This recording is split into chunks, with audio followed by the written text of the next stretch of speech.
we lose sight of all the strength that people have. And I think that's the most difficult part for me to see, is like how we focus on deficits, right? Instead of all of the strength that people have. So yeah, that can be.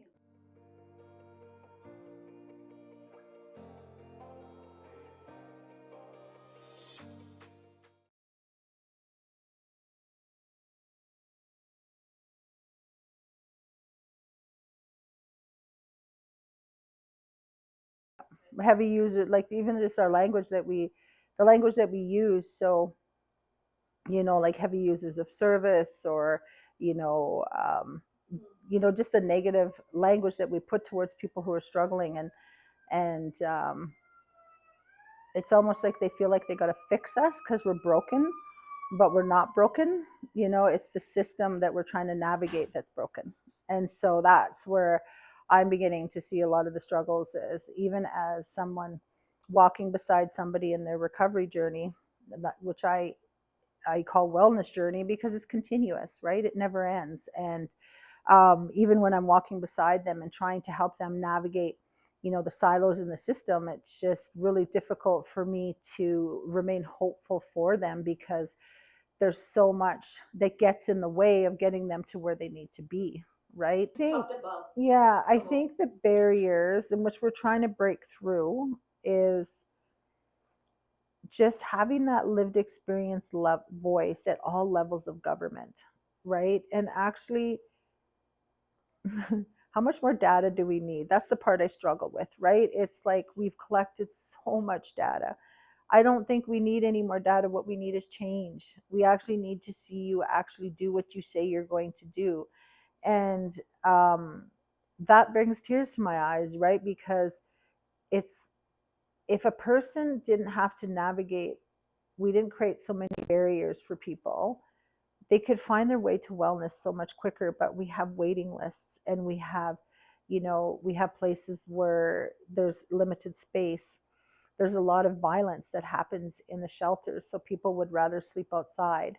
There's like, so then why is that happening?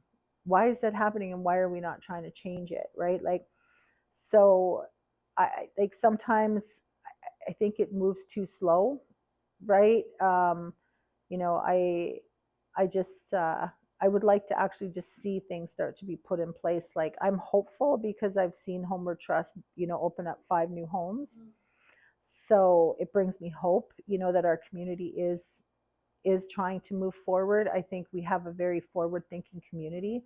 Um, but again, we need to work better together. We talk about people being, houseless, homeless. We got all these, unhoused, like so many different names for it. But really, for me, what it comes down to was there was so much going on in my family dynamics, like intergenerational trauma and addiction and poverty. And so all of those things had a profound effect on how I viewed the world and what became important to me. I've been on my wellness journey now for 16 years, but before these 16 years, I spent 25 in and out of like chaos and hopelessness, and feeling like there was just really no way out. We talk about person-centered care and we say all the right language, but I think that we're not paying attention to the people that are living it, and to truly, sit with them in that, and to understand, you know, why they give up, right? And why there's some of the choices that happen, right? So if you make something difficult for people, they become hopeless, right?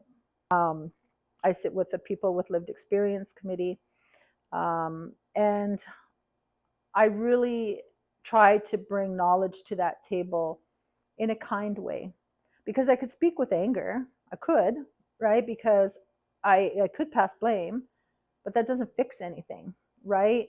What fixes is collaboration and people actually realizing how important that lived experience voice is at the table.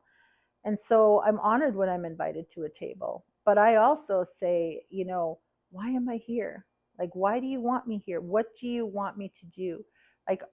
Like, I want to stay away from tokenism, right? I want you to know that if I'm here, it's because I'm going to be part of change. And, it's such an honor to be able to do these things, because I want people to understand that I'm not broken. We're not broken people, right? And that is really important for me to show people is that once people focused on my strengths and allow me to see my strengths, um, I didn't. I felt like I belonged, and my hope came back. And today I get the honor of walking beside people and using my lived experience to walk beside people. And I say I walk beside them because I don't, it's all about them. It's all about that person in front of me when I'm working with them. It's like, what is going to bring you success?